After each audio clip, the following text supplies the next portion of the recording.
right, welcome to the Brooklyn Driving School. My name is Daryl. Here at the Brooklyn Driving School, we're going to show you how to set your bus up for CDL pre-trip road test examination in New York State. The first thing you're going to have to do is when the DMV inspector approaches you, they're going to ask you for your license and your permit.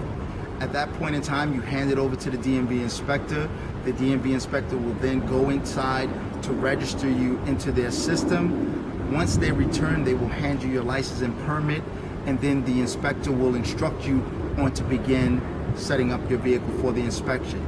Now, we want to make a clear indication and a disclaimer that there's no set way or order that the inspection will be performed. It's based on what the DMV inspector asks you to do, so please follow their instructions and then proceed accordingly to properly do your inspection. But the way we'll show you is from the inside and then outside and all around all four sides of the vehicle and underneath.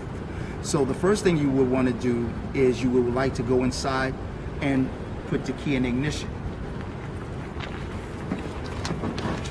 But before you do so, go ahead and put your seatbelt on, because that's one of the main things you want to definitely have on, because you don't want to be disqualified for not putting on your seatbelt.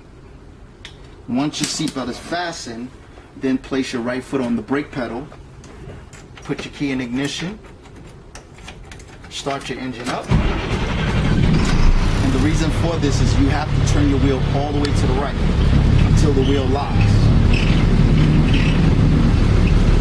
Once the wheel is locked, you then want to check your air gauge to make sure your air pressure is building up. The proper amount of air pressure you want to get to is at least 120 psi. So allow it to build up to that at least. And then in the meantime, while that's building up, there's 3 lights that you have to turn on. Now, your vehicle may be slightly different than this vehicle. This model is a GMC Bluebird, year 2000. So if you have this particular model, it should be the same items. But make sure you look at your panel and your switches to know where your lights are. So here on our panel to our left, we have the clearance lights. So we pull that switch out, and then the next light we have is our headlights. Push those up. And then the last are our hazard lights. Pull that out. And notice we are now at 120 psi. The governor cutout has just came on. So now we have full capacity. Shut the engine off, but make sure you put the key in the on position, maybe clicking it 2 times on your vehicle, and it's now in the on position. This is the only time that you're allowed to leave the key in the ignition during the pre-trip. Any other time you must take the key out of the ignition and take it with you. So now you unfasten your seatbelt. You then follow the instructions of the DMV inspector. In this case, we're going to perform a full pre-trip inspection. So we're going to start from the front end of the vehicle. So let's go out. Okay, so now when you're ready to perform a pre-trip inspection, make sure you get a nice good pair of gloves, because you don't want to get dirty. These vehicles can be quite dirty, and you're going to be touching and grabbing on all kind of items on the vehicle, so get a good pair of gloves. So we're going to actually open up the hood. Unlatch your hood, and then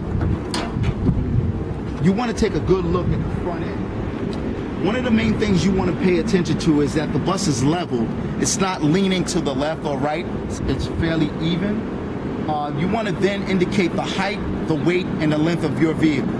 The height of this vehicle is 10 feet 4 inches in height. The length is 35 feet. The weight is 28,960 pounds, and the seating capacity is seating for 44. So give all of that information to the DMV inspector.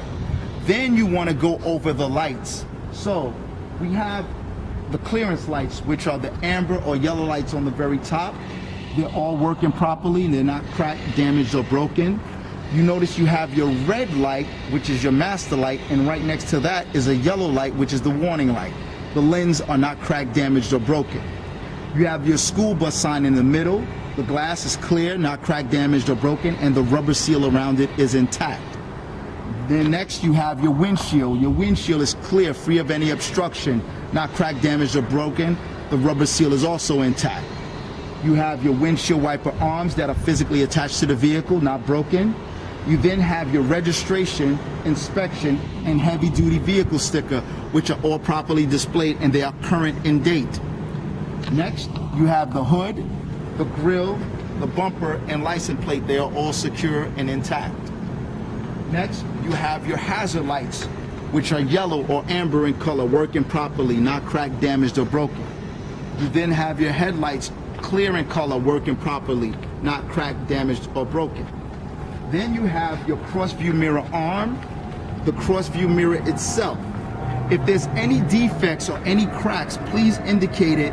Even though they're there, it doesn't necessarily disqualify that item to take the vehicle out of service. So meaning this situation here, I have a slight crack in this mirror, but it doesn't obstruct the total view of what I have to see. I can still see clearly in this mirror, so it's still usable. And then make sure you check the other one as well. The cross view mirror on, the bracket is secure, the mirror is clear, not cracked, damaged, or broken. Then next, you want to go underneath the vehicle, take a quick look. Any potential leaks, I see a slight leak in this vehicle. It's not heavy to where we would deem the vehicle unsafe for operation, so we don't have to take this vehicle out of service. There's no loose or hanging wires. The axle is not cracked, it's not damaged or broken, no illegal welding in the front axle. So all these items appear to be sufficient or safe for operation. Now we'll open up the hood. Pull yours from the front and make sure you brace it to make sure that it doesn't fall down and hit you when you're opening the front end. We'll start on the left side of the vehicle. Now, the items on this side of the vehicle are gear driven. So what are the gear driven items? We have the power steering reservoir, which is a gear driven item. We have the air compressor, which is a gear driven item.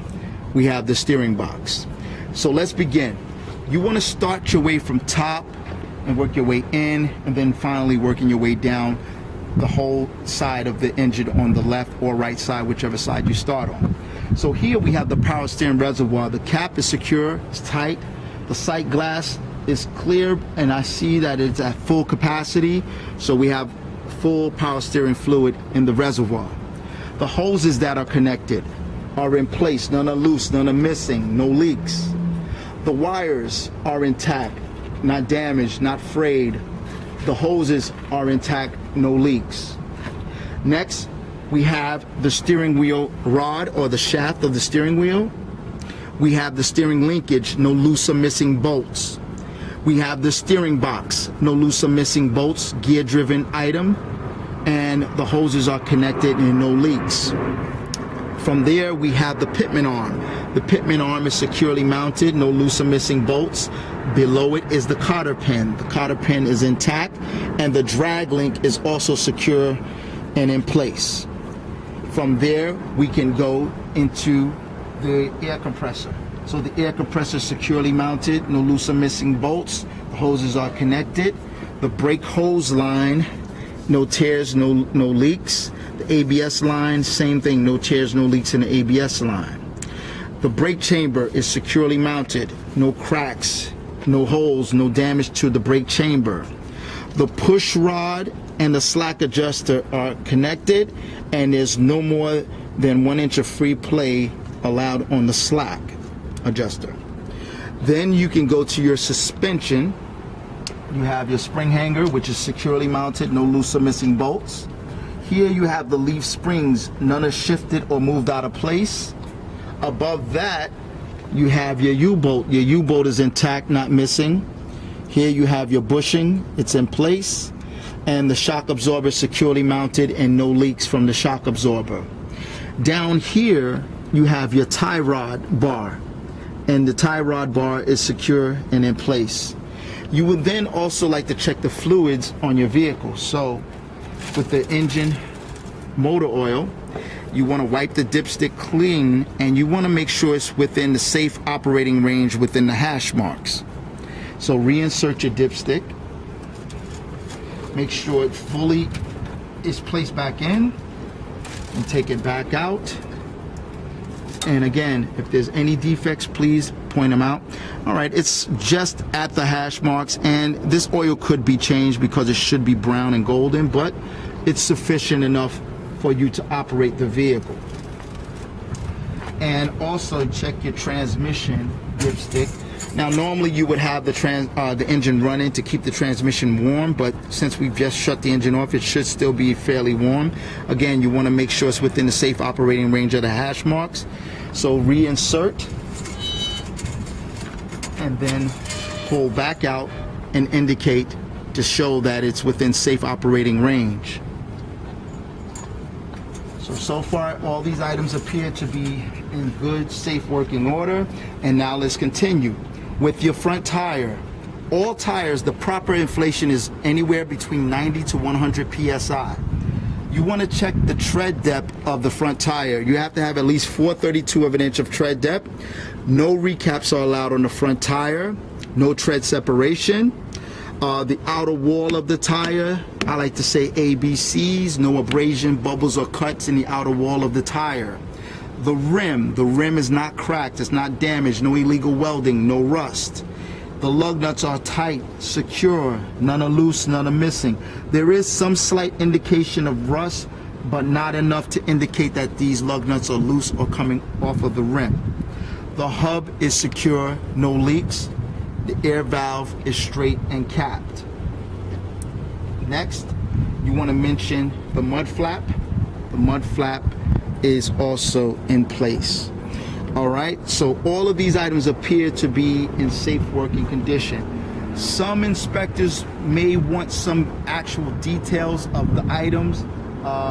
Based on your instructor, they should know what type of inspector that's going to be performing your road test, so you can ask your instructor if they would like any more details pertaining to your particular engine. So now we're going to continue and go on the right side of the vehicle. Okay, so now we're on the right side of the vehicle. Everything on this side, the items on this side are belt-driven items. So what are the belt-driven items? Here we have the alternator under here. That's a belt-driven item, and right below it is the water pump. So we'll go over these in a few seconds, but let's start again working our way from the top and then working our way inside to the engine. So here we have the windshield washer fluid. It's at full capacity. It's no leaks. And then we have the air filter that's intact, securely mounted. Then we have the coolant. The cap is tight, secure, no apparent leaks in the coolant. Proper level of the coolant. And the purpose of it is to prevent your engine from overheating in hot months or from freezing in the cold winter months. Then we have your alternator, which is belt driven. The belt itself has no more than 1/2 to 3/4 of an inch of tension on it. It's securely mounted, no loose or missing bolts. The purpose of your alternator is to help recharge the batteries to provide electricity throughout the entire vehicle. Then right below it is the water pump, which is securely mounted, no loose or missing bolts, no more than 1/2 to 3/4 of an inch of tension on the water pump. And the water pump distributes the coolant to the engine and to the radiator system to keep your engine cool or from overheating. All of these items appear to be in safe working condition. And when you come on this side, the same items that you've already mentioned on the left side, you do not have to go into detail, but you just want to point out that this is your suspension here, the spring hangers, the leaf springs, the U-bolt, and the shock absorber like you mentioned on the other side. And also with the braking system, you have the brake hose line, the ABS, the slack, the push rod, and the slack adjuster, and your brake chamber. Now, the reason why you've turned the right wheel out is because you want to go behind it. You want to mention behind the right wheel, right here. This is the brake chamber. The brake chamber is not cracked, not dented, no holes in the brake chamber. I mean the brake drum, excuse me. Here you have the brake drum lining behind it. The brake drum lining is in place, it's not cracked, it's not damaged or broken. And inside the brake drum, you have the brake pads and rotors, and you want to make sure there's no oil or grease buildup that could easily lead to a potential fire or a hazard. So these items appear to be in good, safe working condition. You do not have to mention the front tire again, or the tread depth, or the outer wall, the rim, the lug nuts, or the hub and the air valve. You've already covered those items. Okay, now when you're doing the remaining portion of the vehicle, you're going to either be on the right or left side. On this one, we like to start on the left side and we'll eventually end up on the right. You want to mention all the items that are visible. start here, checking your mirror, right side mirror or left side mirror. The bracket is secure, the mirror is not cracked, damaged, or broken. The handle is secure in place. Once you close your hood latch is now in place, and the footstep is also secure in place. On the left side, you notice the inspector may ask you what items are on the left side of the vehicle that are not on the right. These are the two items. You have your stop arm and you have your battery compartment. Unless your vehicle is equipped differently, then you would mention the items that are on the left side that are not on the right. But we would then check your stop arm, check the lens to make sure they're not cracked, damaged, or broken. Make sure the actual bracket is securely mounted to the side of the vehicle. Check and open the battery compartment. Make sure the battery posts are connected, there's no corrosion, and there's no sign of any leaks in the battery tray. Close your door back, secure, and continue. Mention your clearance lights up top. You have 2 amber and 1 in the rear is red. Those are your clearance lights on top. They're all working properly, not cracked, damaged, or broken. Then you can mention all of your windows. Your windows are clear, not cracked, damaged, or broken. And point out your emergency exits. You have 2 on this vehicle that are indicated, 2 emergency exit windows. You also have your side signal. Side signal is yellow in color, working properly, not cracked, damaged, or broken. You also have 3 reflectors, 2 yellow. The one in the rear is red, not cracked, damaged, or broken. The overall body of the bus is in fair condition. And then you want to mention the items underneath the bus. When you get to this portion of the vehicle, there are 5 items underneath the vehicle that you need to point out. I'm going to mention each 5 before we go and actually look at them. 1 is the main frame of the vehicle. 2 is the cross member frame. 3 is the exhaust pipe. 4 is the drive shaft. And the 5th one is the U-hangers. So let's take a look at these items. Right here, you have the main frame. So the main frame is not cracked, not damaged, no illegal welding. Here you have the exhaust system. The exhaust pipe is not cracked, damaged, or broken, seems to be intact. Next, you have the drive shaft. The drive shaft is securely mounted and in place and not hanging. The U-hanger looks like a horseshoe. The U-hanger is securely mounted in place. Up under here is the cross member frames. The cross member frames are secure, no damage, no holes in the cross member frame. All items appear to be in safe working condition. Okay, next you have your rear brake chamber. You want to point these things out to your DMV inspector. So if you would show from this angle the brake chamber. So as you're looking, you're pointing it out to the inspector that the brake chamber is securely mounted in place. No apparent leaks and no damage to the brake chamber, no holes. Then you want to mention your dual tires. So make sure you check both tires that they're even in size or same in size. The space between them is clear. They're not rubbing or touching one another. The tread depth on the rear tires is 2/32 of an inch of tread depth. And you can recap these tires. These are recap tires. You can see how they cut the groove around the outer rim. And you want to then check the outer wall. No abrasion, bubbles, or cuts in the outer wall of the tire. The rim, again, not cracked, not bent, not welded. No illegal weld, no rust. The lug nuts are secure. None are loose, none are missing, no rust trails. The hub is secure, no leaks. The air valve is straight and capped. The spacers are clear and free of any debris. You want to also point out your rear suspension. Notice you have a spring hanger mounted to the frame there. You also have your leaf springs, the flat metal plates, and around it is the clip which we refer to as the U-bolt to hold it in place. And you can also see it on your right side, spring hanger and leaf springs. All these items appear to be in safe working condition. Once you're in the rear of the vehicle, again, you want to start from the top and work your way down to the bottom.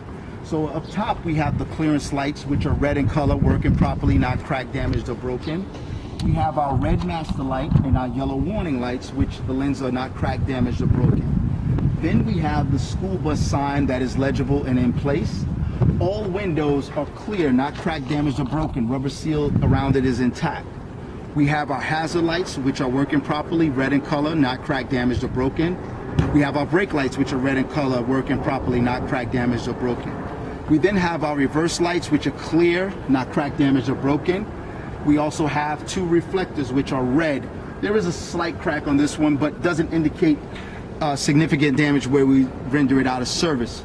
And then we have the license plate light that is working properly and is securely mounted, not cracked, damaged, or broken.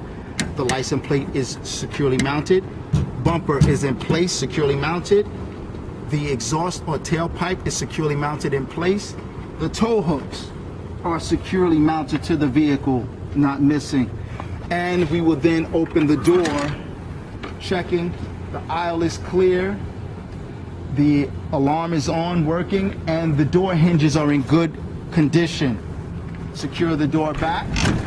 And then lastly, we would like to look underneath the vehicle because we want to check the rear end and make sure there's no loose or hanging wires, no apparent leaks. I can see the shock absorbers very clearly from the rear, no leaks from the shock absorbers. The rear axle appears to be in good condition, not cracked, damaged, or broken, or any illegal welding. And the air tank is secure and in place. All these items appear to be in safe working condition. On the right side of your vehicle, the main thing you want to mention is your doorway.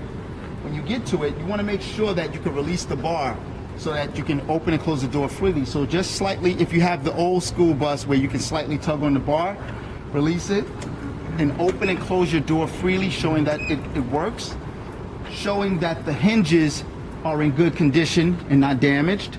The windows are clear, not cracked, damaged, or broken. The stairway is clear, free of any debris. Your step light is working properly, clear or white in color. And the handrail, if you have a handrail inside, tug on it. Make sure your handrail is securely mounted to the vehicle.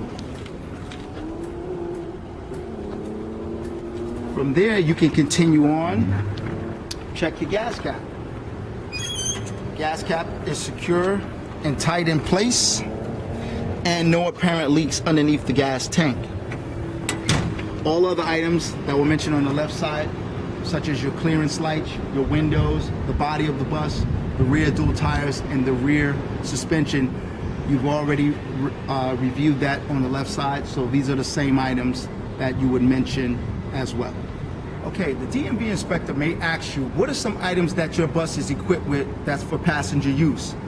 On this particular vehicle, we have 10 items, so let's go over them. The first item is the door.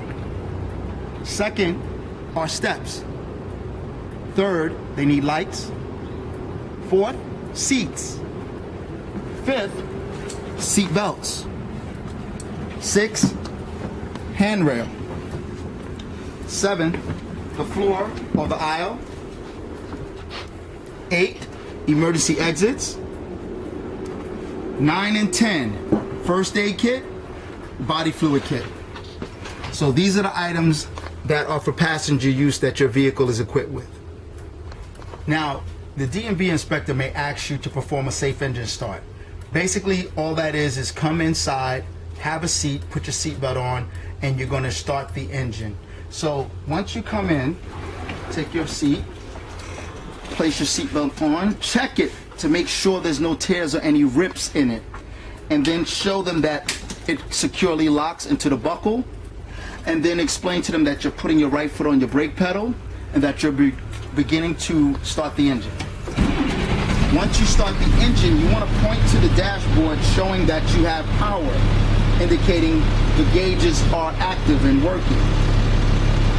You will then go over the gauges and explain in detail the function of each one of them. So on this particular vehicle, we have the speedometer, and you would inform the inspector that once you put the gear in drive and push in the parking brake, that your speedometer needle will move to the proper speed, whichever speed limit that you are resuming in.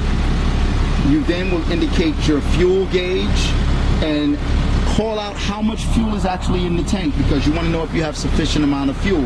In this particular vehicle right now, we have 3/4 of a tank full, so that's sufficient amount of fuel to perform the driving portion. Then here with the battery voltage or the voltmeter, you want to indicate the range of the volts. So the safe operating range for any vehicle is anywhere between 10 to 15 volts. So we're right about 14, right in the middle. Then you have the overall odometer mileage. Here you have your tachometer or your RPM meter. Now, most vehicles, you'll notice it's in increments of 1,000. So the safe operating range is anywhere between 1,000 and 2,000 RPMs to show how much power your transmission is actually using. That's safe operating range. Here we have the oil pressure gauge. Safe operating range anywhere between 20 to 50%. We're right about 30 or so. Here we have the engine thermostat or the water temperature. The safe operating range once you put the vehicle in motion or start driving is anywhere between 180 degrees to 210 degrees on this vehicle. So these are your gauges and you make sure you go over it. Next, you want to check to make sure your windshield is secure and mounted, it's not loose.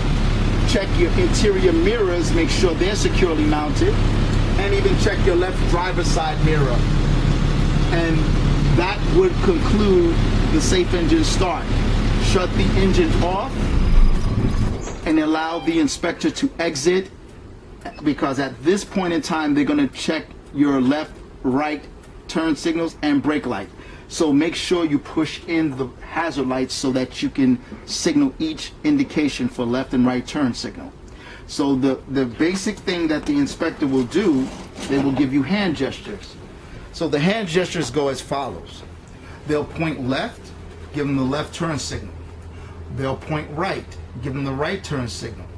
When they put their hands together and push forward, they like you to step on the brake pedal. When they point up, they want you to activate the master and warning lights, the red and yellow lights on top of your school bus. So please close your door.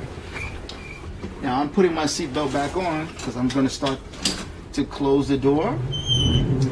And then on your panel, whichever your switch is to activate your master and warning lights, you will then turn that switch on and then activate your warning lights first, the yellow lights, and then they'll do something like this with their hands, meaning open your door. So once you've opened the door, your red light should activate and your stop arm should come out on the left side of your vehicle.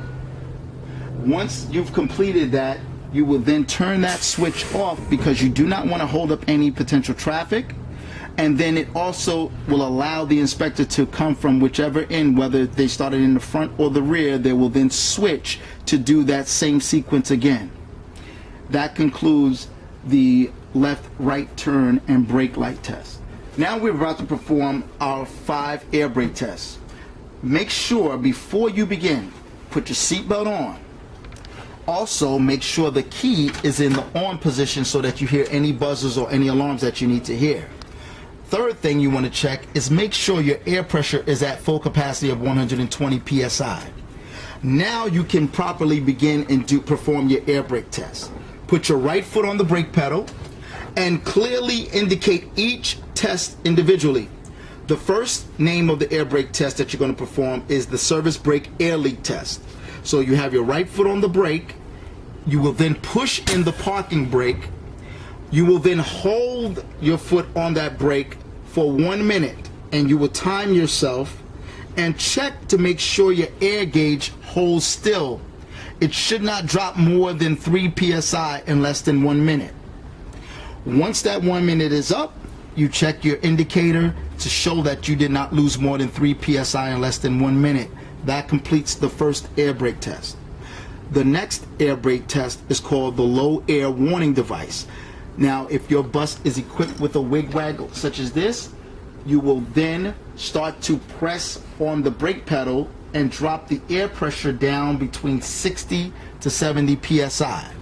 At that time, the alarm will sound and the low air warning device will activate. So let's begin.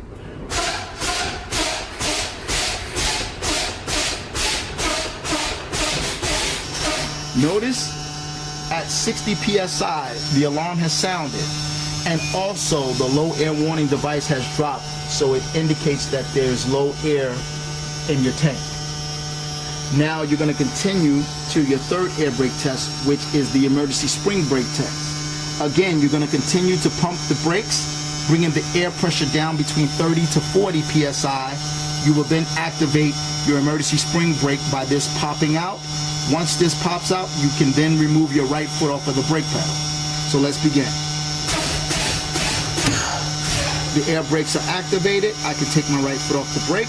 I will now start the engine. While you're starting the engine, make sure your gear is locked into neutral. And if you have a high idle switch, press the high idle to allow the air to build up quickly while you're going over your instrument panel. Now in this particular vehicle, your panel may be different.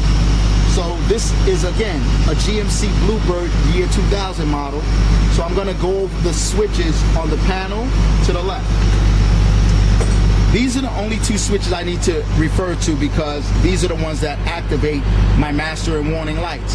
So what I would like to tell the inspector that the purpose of these two switches is to alert motorists and pedestrians that I'm preparing to come to a stop and that I will eventually be loading or unloading passengers. This is my main heater. It helps heat up the front end of the vehicle. Along with the main heater, I have the heat for passenger or driver to give passenger or the driver more heat. This also main heater works with the heat for the defrost or the rear. So if I want to clear up my windshields in the front or in the rear, I would use that switch as well. Make sure to turn off the main heat because it will get very hot. And then you continue to go over the switches. These are your clearance lights, which are the lights on the very top of the vehicle. The purpose of your clearance lights are for you to be seen by pedestrian and motorists while on the roadway. The dome lights, turn those on. These dome lights are basically your interior lights for inside of your vehicle. So it's for the safety of your passengers, whether you're in dark or evening, early morning hours, you want to give them sufficient lighting to safely board or exit your vehicle. And then here we have a switch for the fresh air, which opens up the flap, a vent, to allow fresh air to blow through. Or reheat closes the flap and recycles the air that's already inside of the vehicle. Next you have this one, it's abbreviated destination sign, and that's basically the yellow school bus sign in the front of the bus. When it's dark or early morning hours, you want to illuminate that light to show your waiting passengers that you're the bus that they're waiting on. Here you have two switches abbreviated RHHCR, which means right heater. You have a top right heater, which is to your right here, the top one, and then the lower right heater right beneath it. Next, you have two fans. So on this one, we have a fan to our right in the corner, and then this fan is right behind the driver's seat. This fan's indicated. Okay. Now the last switch here is abbreviated USHCR, which means under seat heater. Basically, it's the rear heat. So the heat in the back of the vehicle. And you can hear the blowers kind of in the distance. Then we have the left windshield wiper and then the right windshield wiper that are working properly.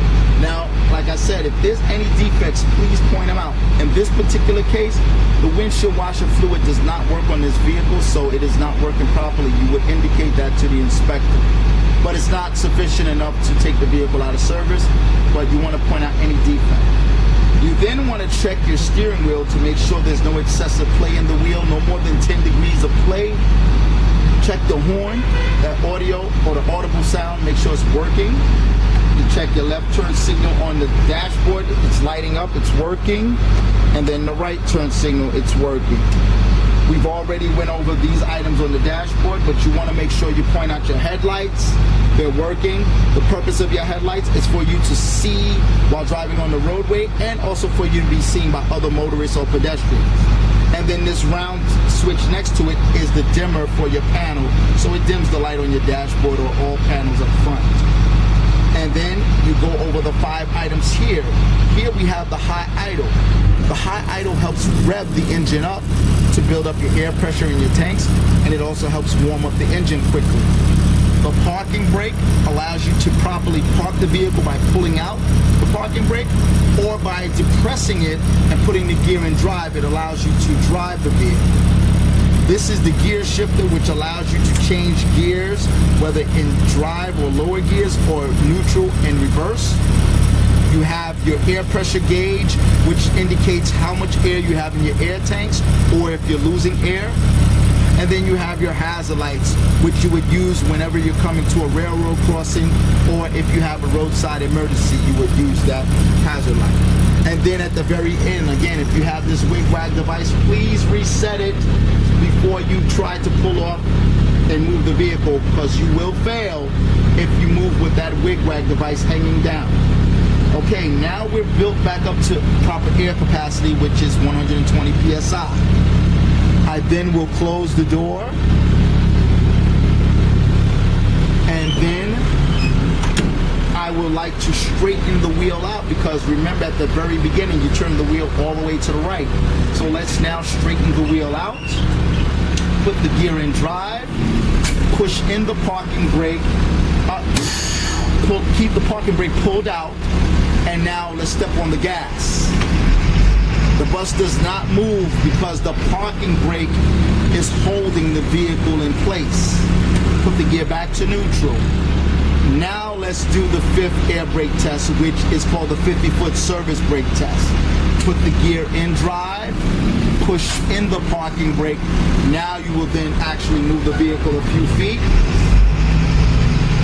and come to a nice smooth stop, showing that the parking brake, service brake is working properly. That concludes your 5 air brake tests. Whenever you're taking a DMV road test in Staten Island requires you to chalk your wheel. There may be other locations as well. The one in Brooklyn and Red Hook does not require you to chalk the wheel, but Staten Island, please chalk the wheel. So just place your chalk firmly behind your wheel.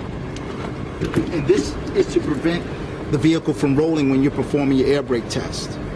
Once you've completed your 3rd air brake test and you're building up your air pressure, you can then exit your vehicle, come get your wheel chock, and take it back inside your vehicle. But what's important to remember, once you go back in the vehicle, place your wheel chock up. But don't forget, you have to get back in that seat. So please put your seatbelt back on, because if you do not do that, you will fail. The next step you want to perform is called the in-cab or the interior inspection. When you come in, you want to make sure that you check from the stairwell that the stairs themselves, the structure is sturdy, the support is intact. And you want to also check the handrail to make sure it's securely mounted to the side of the vehicle. You can also check the seat belt of the passenger seat by buckling it, making sure it fastens, checking that the belt is not worn or torn, and then unhooking it, showing that it can detach as well. When you step inside of the vehicle, you want to check the security or the support of the flooring. Make sure there's no whelps in the floors, no holes or dents, so it's safe for passenger use. Then you want to check the actual structure or the support of the seats themselves by tugging it lightly from the bottom and the top, making sure that the seats are securely mounted to the floor and that they appear safe for passenger use.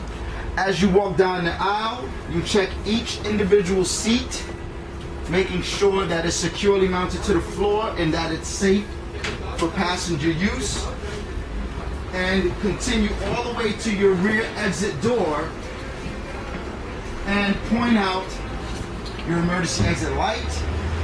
Make sure that the light is on and it is working. Check your emergency exit, rear exit door by lifting up the handle and pushing the door outward, showing that the door has access to opening The hinges are in good condition. They're not damaged, they're not rusted. Secure your door back. Make sure you count how many emergency exits your vehicle has. This particular vehicle has 7. We have 1 rear emergency exit door. We have 4 emergency exit windows. We have 1 emergency roof hatch. And then we have 1 ADA wheelchair accessibility lift. So this completes the 7 emergency exits for your vehicle. Make sure that you check at least 1 window to make sure to show that the emergency exit window is properly working by lifting the red handle up, pushing the window outward, and saying the window and alarm is working properly. Secure it back. Point out your emergency exit hatch or the ventilation, showing that you have access to pushing the vent open, showing that it does work properly for passenger use. Then you want to point out your safety equipment. The safety equipment is as follows. Some vehicles are equipped with spare fuses. Indicate your spare fuses and show also where you can change those fuses, which is right here in the front of this vehicle, the fuse box to change the proper fuse. Also, make sure you check your fire extinguisher. It should be fully charged in the green. If it is not fully charged, please indicate it to the inspector and tell them the proper discharge of the fire extinguisher. Also, you have your first aid kit for passenger use. If someone becomes sick or injure themselves, you can administer the first aid. You have body fluid kit. If someone becomes ill as well and you have a biohazard spill, you can use the body fluid kit to clean up that particular situation. You also have the 6 flares, and then you have your 3 emergency triangle reflectors. That concludes the interior inspection.